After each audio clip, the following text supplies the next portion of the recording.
Irmãos queridos, é um privilégio e uma honra estar aqui com vocês. Eu quero partilhar com vocês, nesta conferência sobre família, o texto de 1 Samuel, capítulo 30. Peço que você abra sua Bíblia comigo. E é muito bom estar aqui com o pastor Eda, com a Vilma, lembrar os bons tempos de LPC e agora partilhar para esta linda igreja a preciosa palavra de Deus. Aos irmãos que estão lá fora também, abra sua Bíblia aí, 1 Samuel 30, e nós vamos ler até o versículo 10. Depois nós leremos os versos 18 a 20. Sucedeu, pois, que chegando Davi e os seus homens ao terceiro dia a Ziclag, já os amalequitas tinham dado com ímpeto contra o sul Ziclag, e a esta ferido e queimado. Tinham levado cativas as mulheres que lá se achavam, porém a ninguém mataram, nem pequenos, nem grandes. Então somente os levaram consigo e foram seu caminho. Davi e os seus homens vieram à cidade, e ele a queimada. E suas mulheres, seus filhos e suas filhas eram levados cativos. Então Davi e o povo que se achava com ele ergueram a voz e choraram até não terem mais forças para chorar. Também as duas mulheres de Davi foram levadas cativas, Ainoã, a jezreelita, e Abigail, a viúva de Nabal, o carmelita. Davi muito se angustiou, pois o povo falava de apedrejá-lo, porque todos estavam em amargura, cada um por causa de seus filhos e de suas filhas. Porém Davi se reanimou no Senhor seu Deus. Disse Davi a Abiatar, o sacerdote, filho de Aimeleque: traze-me aqui a estola sacerdotal. E Abiatar a trouxe a Davi. Então consultou Davi ao Senhor, dizendo: perseguirei eu o bando? Alcançá-lo-ei? Respondeu-lhe o Senhor: persegue-o, porque de fato o alcançarás, e tudo libertarás. Partiu, pois, Davi, ele e os 600 homens que com ele se achavam, e chegaram ao ribeiro de Besor, onde os retardatários ficaram. Davi, porém, e 400 homens continuaram a perseguição, pois que 200 ficaram atrás, por não poderem, de cansados que estavam, passar o ribeiro de Besor. Verso 18.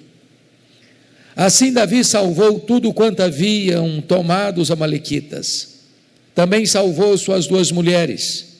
Não lhes faltou coisa alguma, nem pequena, nem grande, nem os filhos, nem as filhas, nem o despojo.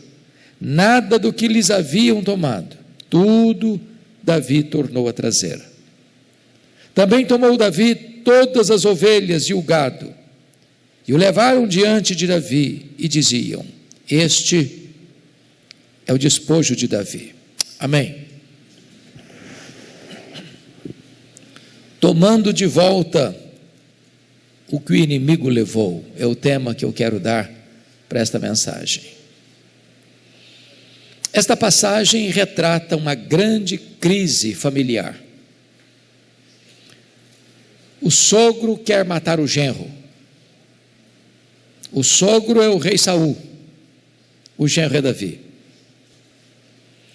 O sogro enlouqueceu, tomado por espíritos malignos, tem uma fúria que não cessa, e ele tem como projeto de governo matar o genro. Davi não tem mais para onde fugir. Cidades, vilas, campos, desertos, cavernas, por onde ele vai, seu sogro está atrás dele.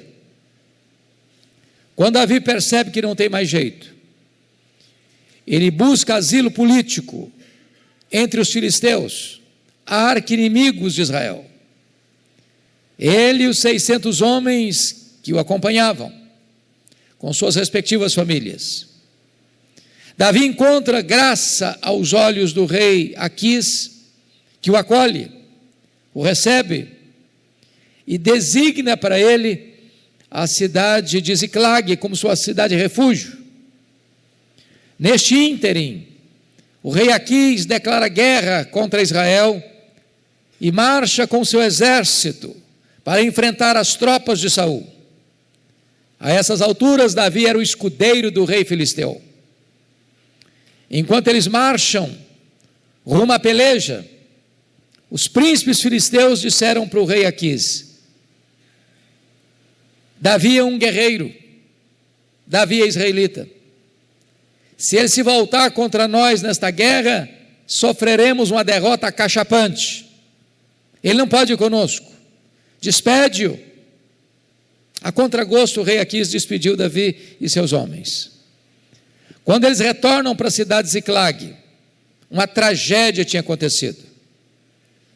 A cidade tinha sido invadida pelos terroristas do deserto, os amalequitas. Os amalequitas tinham ferido a cidade, queimado a cidade, roubado a cidade, levados os filhos, as filhas, as mulheres e todos os rebanhos, deixando um rastro de dor e de destruição. Quando Davi chega e vê essa cena, ele e seus homens, eles choram até não terem mais forças para chorar. Os aliados de Davi querem matá-lo, porque cada um estava angustiado por causa de seus filhos e de suas filhas. Entretanto, diz a Bíblia que Davi se reanimou no Senhor seu Deus, e clamou a Deus em oração, e fez uma das mais breves orações da Bíblia, composta apenas de uma breve pergunta: perseguirei eu o bando, alcançá-lo-ei? E Deus respondeu para Davi: persegue, Davi, porque tudo que o inimigo tomou de você, você vai trazer de volta. Davi foi, Davi lutou, Davi venceu, Davi tomou de volta tudo que era seu, as coisas pequenas, as coisas grandes, os rebanhos, os filhos, as filhas, as mulheres. E Davi encontra então uma consagradora vitória. Esse texto tem para nós algumas lições que eu passo a destacar. Penso que ele é um retrato da grande batalha que a família enfrenta. Há um inimigo que persegue de forma implacável, incansável a família. E os amalequitas aqui são um símbolo desses inimigos que, sem pausa, tentam nos impor derrotas fragorosas. E eu queria que vocês olhassem esse texto, vendo como é que é o ataque do inimigo à nossa casa, à nossa família. Em primeiro lugar, vejam vocês no verso 1. Ô amado, muito grato, viu? Muita bondade sua, obrigado.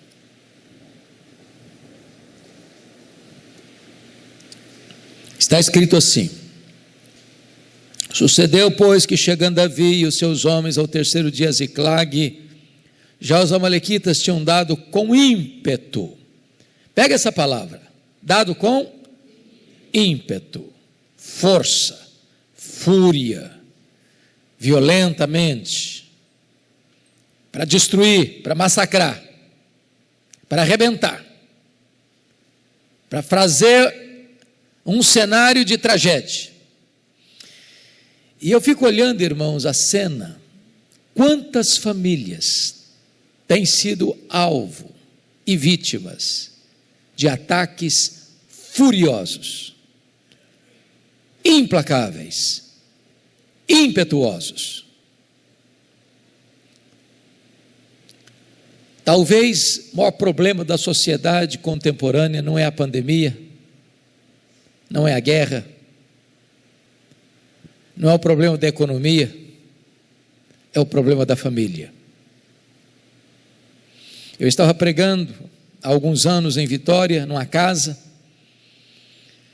e enquanto eu pregava, uma mulher chorava convulsivamente. Quando eu terminei de pregar, fui conversar com ela e perguntei: o que está acontecendo com a senhora? Ela me respondeu assim: o diabo destruiu a minha vida. Eu disse: o que a senhora quer dizer com isso? Ela me respondeu: eu tinha uma família, meu marido, meus 2 filhos, um bom apartamento, um bom salário, mas nós não tínhamos paz na nossa casa. Havia uma nuvem escura que toldava qualquer luz ao nosso coração. E ela me disse que um dia ela acordou assustada, com os gritos alucinados dos filhos, e ela se levanta apressadamente e não vê o marido do seu lado. Ela corre na direção do quarto, a porta estava trancada. Ela bateu, a porta não se abriu. Ela arrombou a porta e se deparou com um dos quadros mais horríveis que ela podia ver na vida. O seu marido estava apunhalando os seus próprios filhos. Quando ela entra no quarto, o marido enterra o punhal no próprio peito e cai sem vida sobre os corpos ensanguentados dos filhos. Ela me diz: pastor, eu levei toda a minha família para o cemitério. O diabo destruiu a minha vida. Quantas famílias sendo vítimas desse ataque furioso, implacável, impetuoso do inimigo. Mas notem comigo que esse ataque tem uma segunda característica. No verso 1 diz que os inimigos, os amalequitas, feriram e queimaram a cidade. Você fere pessoas e você queima estruturas.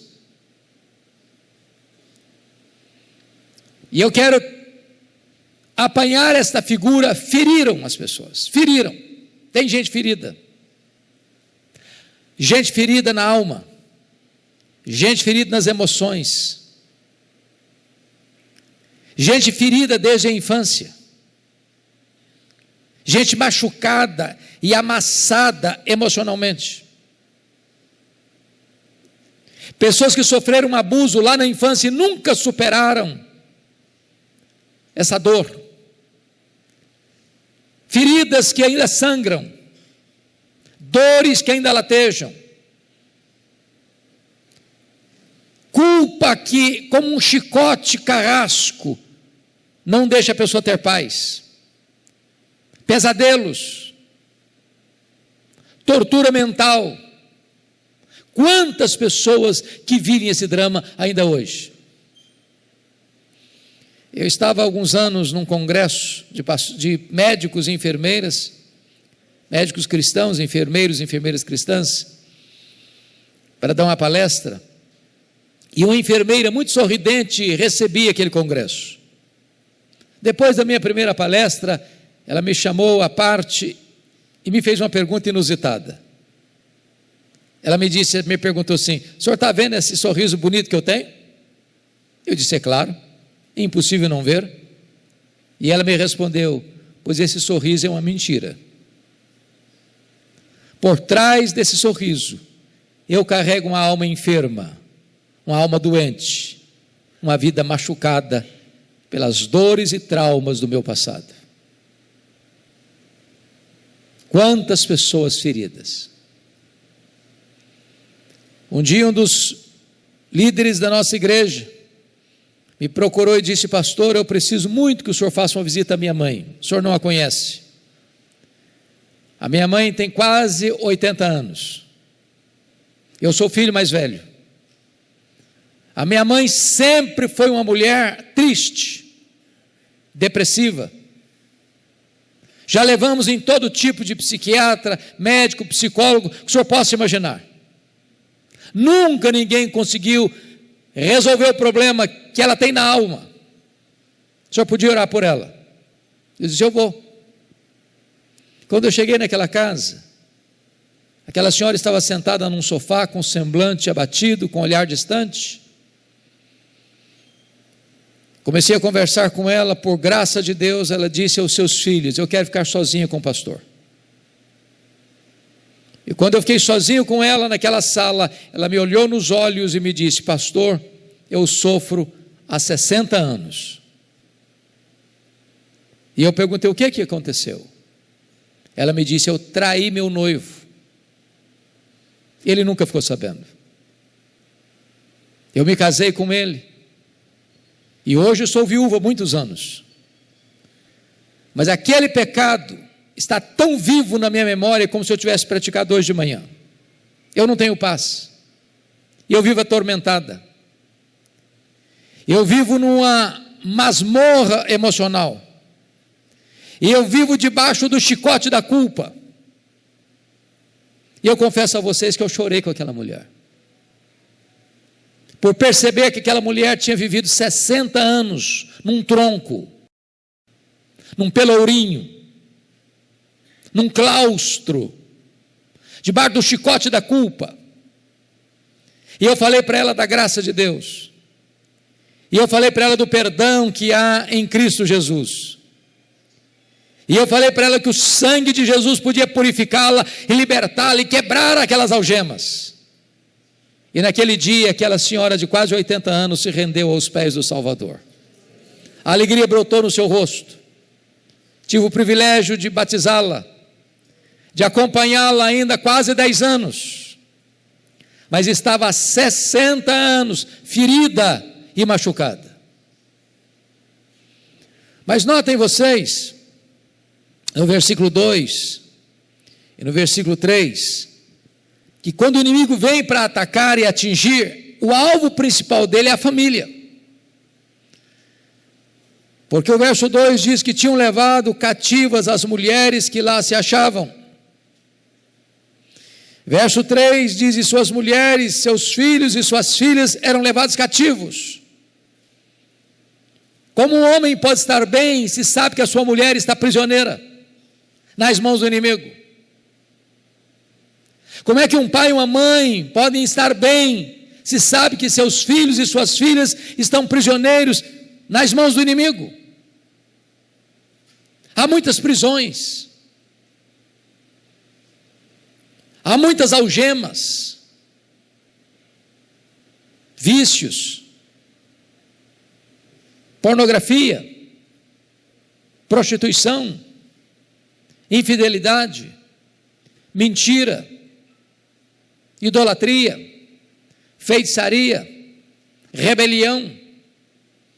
O inimigo tem suas amarras, suas algemas, suas prisões. E se ele consegue manter numa casa um homem cativo, uma mulher cativa, um filho cativo, uma filha cativa, é o suficiente para tirar a paz de toda a família, para arrebentar com toda a família.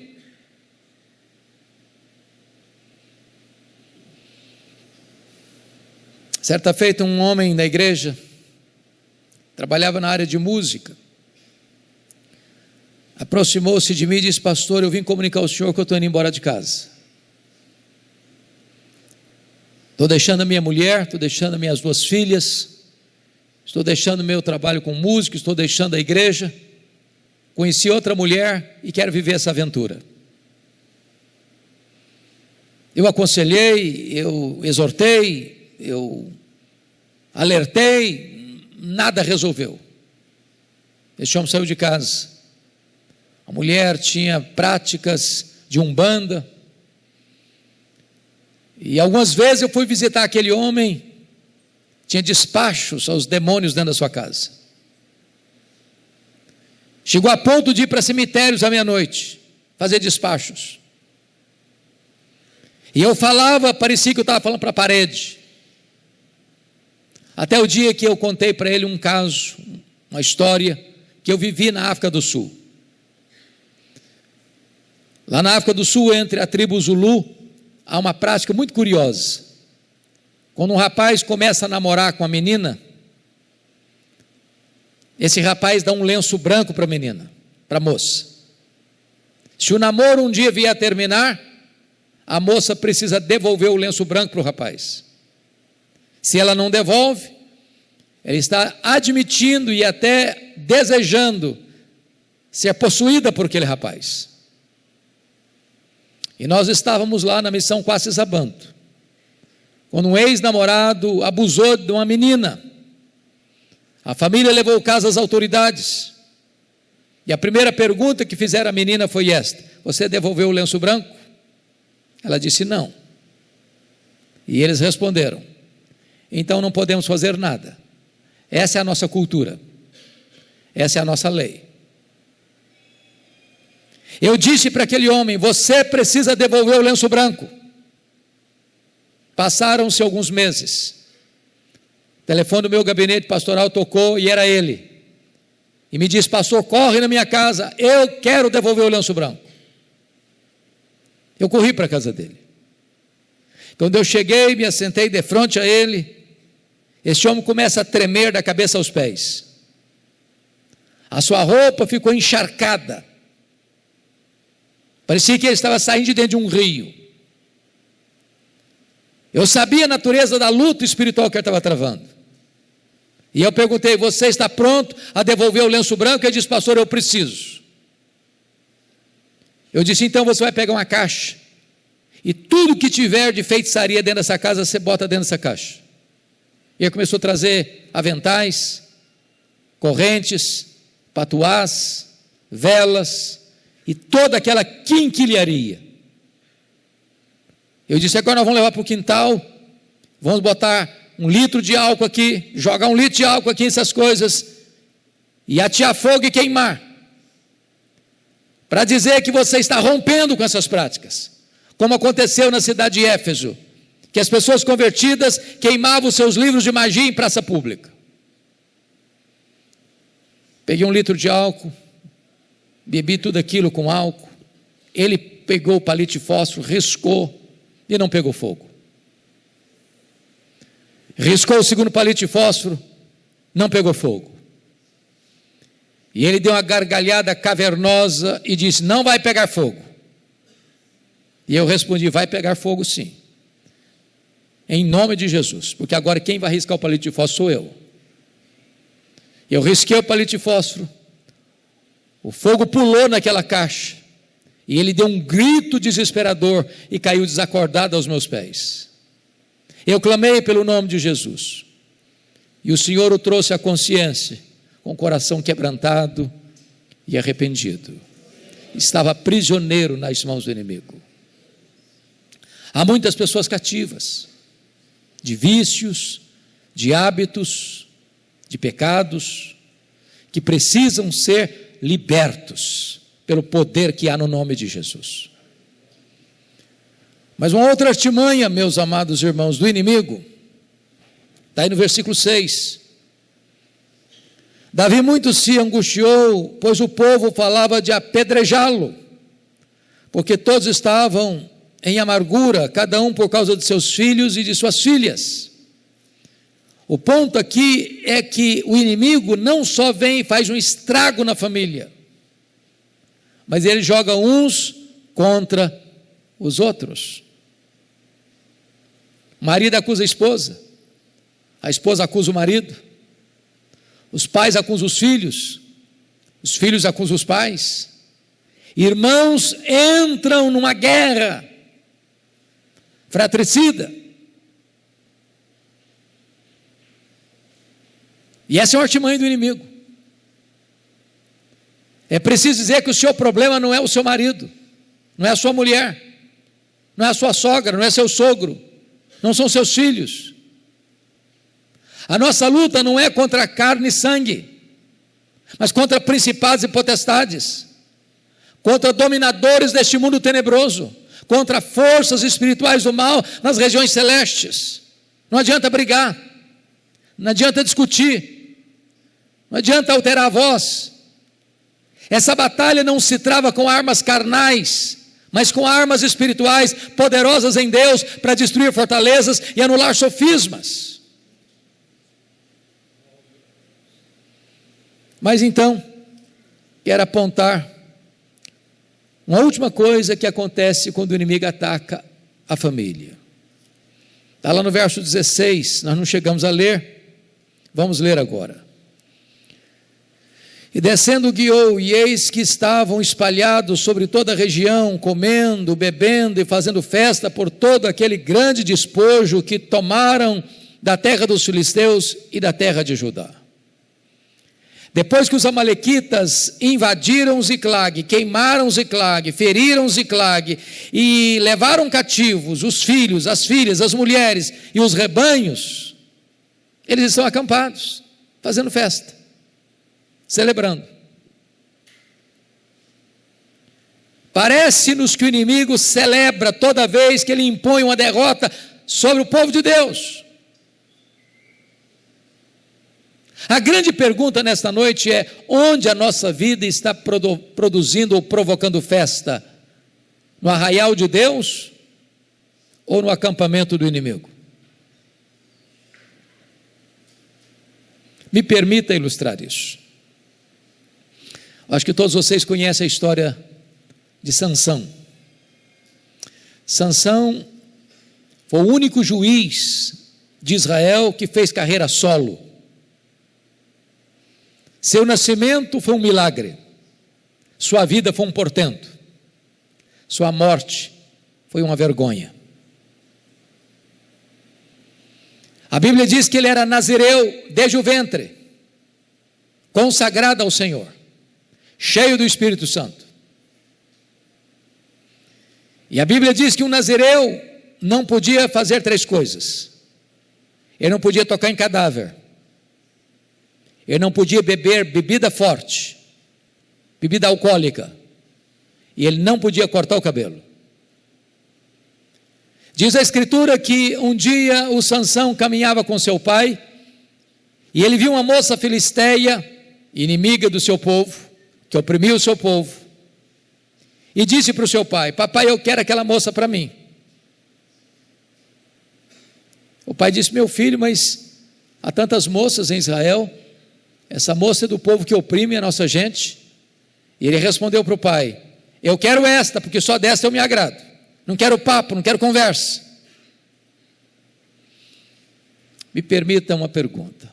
Temos alguns jovens entre nós que não se casaram ainda, jovens solteiros. Se tem jovem solteiro aqui, levanta a mão, por favor.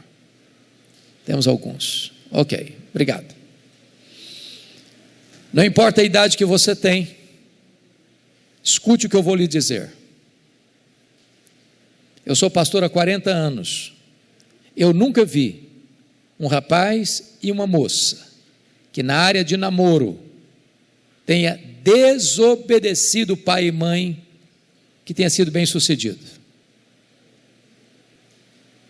Não importa se seu pai ou sua mãe são quadrados ou redondos, escute seus pais. Escute seus pais. Pois bem, a Bíblia diz que Sansão vai para a casa dessa moça, e de repente um leão novo sai em cima dele, e ele era tão forte, herculeamente forte, que ele pega o leão novo e rasga-o, como se rasga um cabrito. E eu leio esse texto e dou risada, porque eu não consigo rasgar um coelho, quanto mais um leão. Ele jogou o leão morto lá de fora do caminho, até que chega o dia do casamento. E ele está indo com o seu pai para a festa do casamento. Lembrou do leão morto, saiu da estrada e foi lá. Quando ele chega lá, está a caveira do leão morto, e na caveira do leão morto tem um enxame de abelhas, e ele enfia a mão lá dentro da caveira do leão morto, e pega um favo de mel, chupa o mel e ainda dá para o seu pai.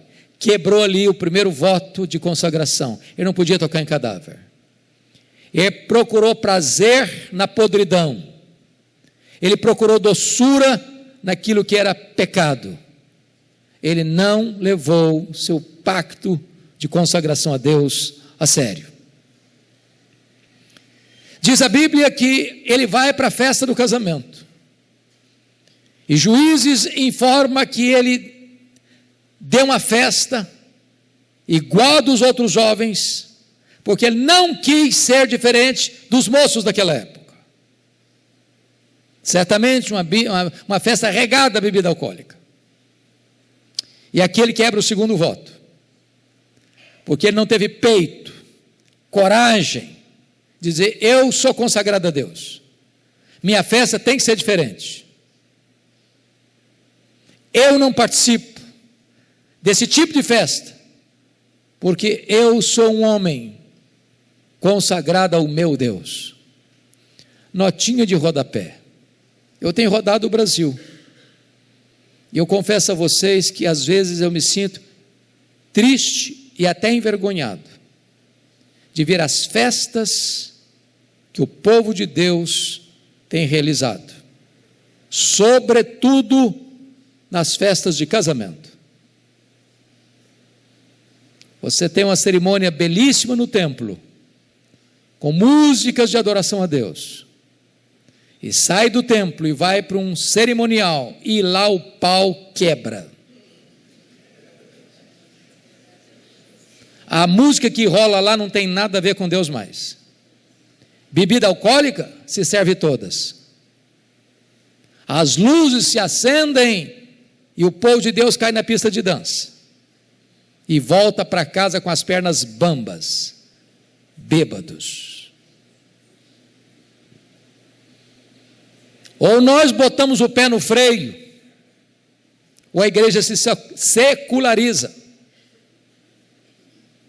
imita o mundo e perde a sua autoridade profética. Sansão quebrou esse voto de nazereado ali naquela festa.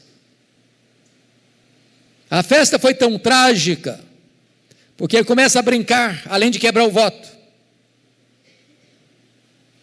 E ele propõe um enigma. E os filisteus ameaçam a sua mulher e a família da sua mulher, se Sansão não contasse para ela o enigma. E ele tem que sair da festa para matar 30 homens. Não tem graça nisso. Quando ele volta, o sogro dele tinha dado a mulher dele para outro homem. Devia ir para o livro dos Guinness, nem lua de mel teve. Ele fica aborrecido e queima as campinas dos filisteus. Os filisteus usam o seu povo para prendê-lo, e ele se liberta das amarras e mata 1000 filisteus com a queixada de jumento. Ele desce a Gaza, diz a Bíblia, e se deita com a prostituta, aquele que fora cheio do Espírito Santo. Ele sai de Gaza com os portões da cidade nas costas e com o pecado da cidade no coração, e vai deitar no colo de Dalila e tornar a brincar, até que cortam o cabelo dele. E ele, imaginando que ia se safar e se livrar mais uma vez, estava preso, estava fraco. O Espírito de Deus se havia retirado dele. Sansão significa sol, vazar os 2 olhos, e ele ficou em trevas. Sansão era um libertador, ficou cativo. Sansão foi levantado por Deus para glorificar a Deus, foi levado para um templo pagão, e lá eles zombaram de Deus e festejaram por causa da derrota de um homem que era consagrado a Deus, porque ele quebrou os seus 3 votos de consagração, tocou em cadáver, fez uma festa de arromba, e seus cabelos foram cortados. Em vez de trazer alegria para o arraial de Deus, ele provocou festa dos inimigos, no acampamento dos inimigos. É claro, irmãos, que se eu terminasse a minha mensagem aqui, eu seria muito pessimista. A pergunta é: o que fazer quando você constata que o inimigo está atingindo a sua família? Davi nos ensina algumas coisas. Primeiro, veja comigo o versículo 4. Então Davi e o povo que se achava com ele ergueram uma voz e choraram até não terem mais forças para chorar. A primeira coisa que Davi nos ensina aqui é a necessidade do choro. Às vezes as pessoas estão chorando hoje diante de um melodrama, de uma série de Netflix. mas não choram pelos dramas da família. Qual foi a última vez que você chorou pelos seus filhos, pelas suas filhas? Qual foi a última vez que você chorou pela sua casa, pela sua família? Davi é um guerreiro, mas Davi está chorando. E não é um choro disfarçado, não. Ele chorou até não ter mais forças para chorar. Ele se desidrata de tanto chorar. Eu não sei quantos de vocês já leram as obras de Tim Cymbala. Tim Cymbala é um pastor batista do Brooklyn, Nova York. Uma das maiores igrejas daquela região. Ministério de música conhecido no mundo inteiro. Um dia o pastor Tim Cymbala chegou em casa, a sua filha primogênita, adolescente, disse para ele: papai, eu não quero saber da igreja. Eu quero curtir a vida. Quero experimentar o mundo. Eu quero ver o que tem do outro lado do muro. Seu pai pediu, seu pai insistiu, seu pai chorou, não adiantou não. A menina botou uma mochila nas costas e saiu de casa. Pastor Tim Cymbala pensou em largar o ministério. Ele não tem estrutura emocional para continuar sendo pastor. Um amigo dele ligou certa feita para ele, da Flórida, e disse: pastor Tim Cymbala, esquece essa menina, toca a sua vida, ela não está nem aí com você. Mas eu pergunto: que pai esquece uma filha? Que mãe esquece um filho?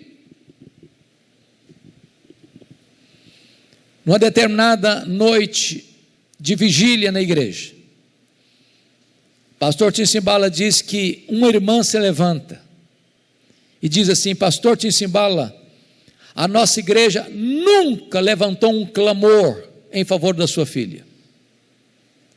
A nossa igreja nunca chorou pela sua filha.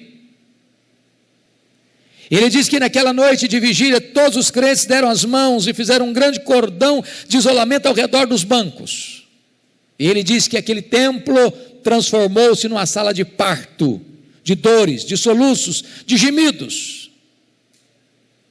Quando ele chegou em casa de madrugada, ele disse para sua esposa: minha querida, eu não tenho dúvidas de que Deus libertou a nossa filha nessa madrugada. 2 dias depois, bem de manhã, a campainha tocou. A mãe foi à porta, era sua filha, em lágrimas. E ela correu no quarto onde estava seu pai, abraçou as pernas do seu pai e disse: papai, por favor, me conte o que aconteceu há 2 dias de madrugada. Eu fui tomada por convicção de pecado, escamas caíram dos meus olhos, o meu coração foi tocado. Eu quero dizer para o Senhor que eu estou de volta para Deus, eu estou de volta para minha família, eu estou de volta para a nossa igreja. Deus me deu uma nova vida e me libertou. Eu quero encorajar você nesta noite a não desistir da sua família, a não desistir de seus filhos. Você não gerou filhos para a morte, você não gerou filhos para o cativeiro. Seus filhos são herança de Deus, seus filhos são filhos da promessa. Ore por eles, chore por eles, jejue por eles, mas não desista deles em nome de Jesus. A segunda coisa que Davi fez, confira comigo, está aí no versículo 6. A parte B do versículo. Porém Davi se reanimou no Senhor, seu Deus. Eu fico imaginando essa cena. Esses 600 homens que estão com Davi eram os seus mais fiéis aliados. Gente que dava a vida por Davi. Mas agora todos eles se voltam contra Davi. Querem apedrejar Davi. É como se Davi fosse o pastor de uma igreja de 600 membros. Não tem nenhum membro do lado do pastor. Todos querem matar o pastor. Eu fico imaginando como é que fica o mundo emocional de Davi. Parece que o chão vai abrir. Parece que o mundo vai desabar sobre a sua cabeça. Mas diz o texto que apesar dessa situação, ele se reanima. Mas ele não se reanima porque ele é forte. Ele não se reanima porque tem muita gente do seu lado. Ele não se reanima porque o inimigo é fraco. Ele não se reanima porque ele tem uma estratégia. Ele se reanima no Senhor seu Deus. Em outras palavras, com Deus tem esperança. Com Deus a causa perdida é causa vitoriosa. Com Deus o fim da linha não é o fim da linha. Com Deus o fundo do poço não é o fundo do poço. Com Deus o impossível pode acontecer. Com Deus milagres podem acontecer na sua vida, na sua casa, na sua família. Reanime-se no Senhor seu Deus. Não jogue a toalha, não entregue os pontos, não desanime. Mas Davi fez uma terceira coisa. Versículo 8: Então consultou Davi ao Senhor, dizendo: perseguirei eu o bando, alcançá-lo-ei.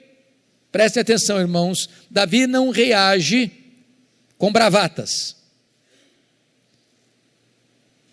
Tem muita gente hoje querendo resolver os problemas familiares no grito, na força, na lei, nos tribunais, no argumento, na pressão, na chantagem. Há nós na nossa família, irmãos, que só serão desatados com oração. Não é com arma carnal, não. Há armas espirituais. E eu fico imaginando que essa é uma das orações mais, diríamos nós, medíocres da Bíblia.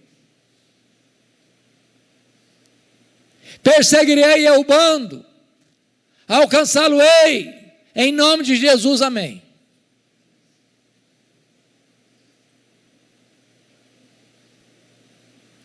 O que está orando? Que tipo de oração é essa? Trocando em miúdo, sabe o que está dizendo? Deus, eu estou levando de goleada do inimigo. Eu vou aceitar passivamente a decretação da derrota ou eu vou reagir? E Deus responde para ele: reage, Davi, reage, porque tudo que o inimigo tomou de você, você vai trazer de volta. Louvado seja Deus. O nosso Deus é o Deus da restituição. Está na hora de nós fazermos uma grande cruzada em favor da família. Irmãos, a família nunca foi alvo de tantos ataques como nos nossos dias. Ataques claros, ataques velados, ataques visíveis, ataques invisíveis, ataques na imprensa, ataques na mídia, ataques nas ideologias, ataques nas leis, ataques nas cortes, ataques nos parlamentos, ataques na literatura, ataques na televisão, no cinema, no teatro, por todos os cantos e por todos os lados. É hora da igreja reagir, não com bravatas, mas com oração. A igreja nunca é tão forte quando ela dobra os seus joelhos. Agora preste atenção. O que Deus promete é vitória e não ausência de luta. O que Deus promete é chegada certa e não caminhada fácil. Porque dos 600 homens, diz a Bíblia que 200 ficaram para trás de cansados. Mas se você tem a promessa da vitória, você não vai desistir. Você vai prosseguir, você vai avançar, você não vai deixar nada na mão do inimigo, você vai lutar, você vai vencer e você vai trazer de volta tudo aquilo que um dia Deus lhe deu.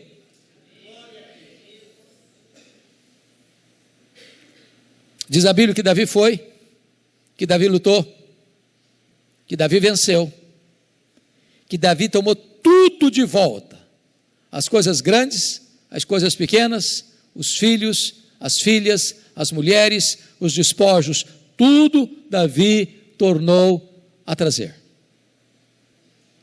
O que é que você já teve na sua vida, no seu casamento, na sua família, que foi perdido? o diálogo, o afeto, o respeito, a boa comunicação, culto doméstico, bate-papo ao redor da mesa, as boas gargalhadas, o abraço, o beijo, a parceria, a compreensão, o perdão, a poesia, o elogio, o romantismo.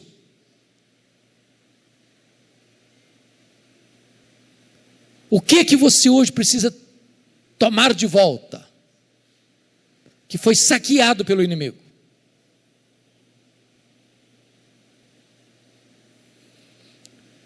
Eu queria concluir esta mensagem ilustrando com o livro de Êxodo. Vocês sabem que o Êxodo talvez seja o livro mais eloquente da Bíblia no que concerne a batalha espiritual. Em Êxodo, o Faraó é um símbolo do diabo. O Egito é um símbolo do mundo. As pragas desbancaram os deuses do Egito. E o Êxodo é o símbolo da libertação, da salvação, da redenção. Quando o povo de Israel estava para sair do Egito, Faraó tentou reter o povo de 4 maneiras. A primeira proposta de Faraó para Moisés está lá em Êxodo 8, 25.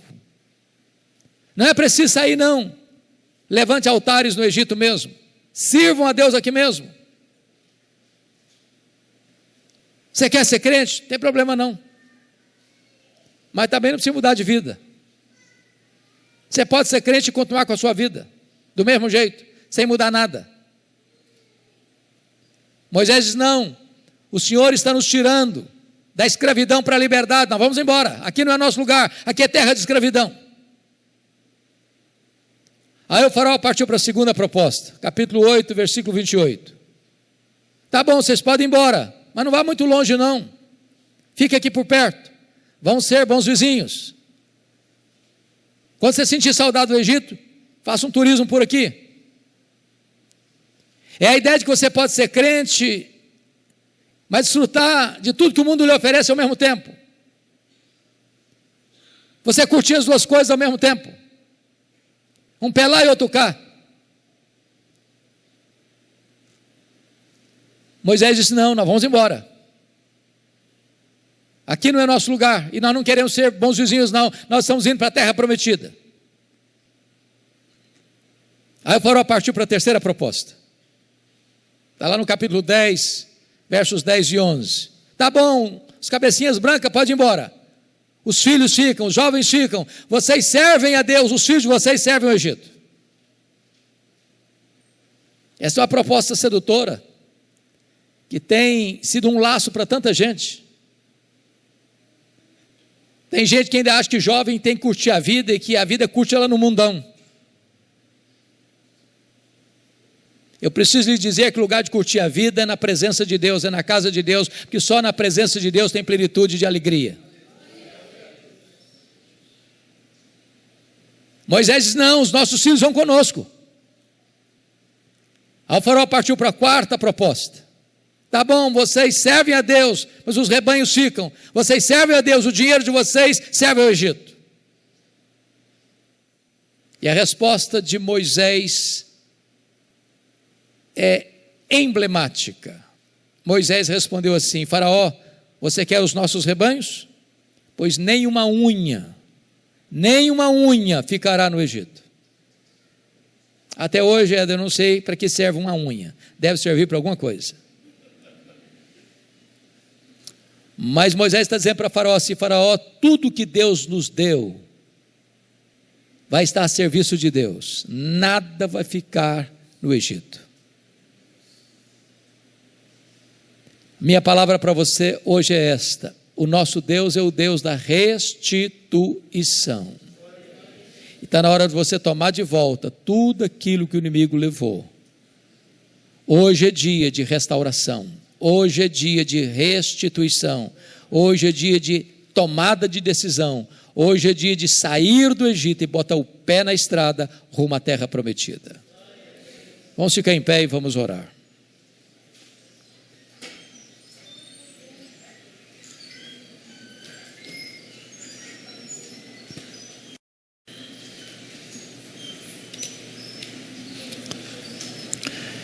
Deus amado, nós te agradecemos pela tua palavra, agradecemos-te por esta igreja,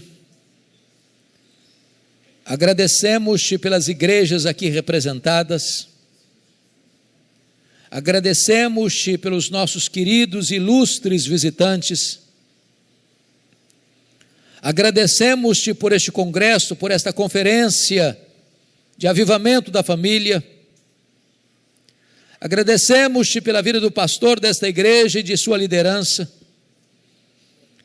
Agradecemos-te, meu Deus, pelo testemunho desta igreja neste bairro, nesta cidade. Rogamos-te, Deus, que agora tu visites cada coração. Tu conheces a vida, as lutas, as dores, os sonhos, as necessidades. Então, Deus, venha ao encontro de cada pessoa. Se tem alguém aqui passando uma crise conjugal, traz espírito de amor e de perdão. Se tem alguém aqui angustiado por doenças e enfermidades, põe a tua mão de cura.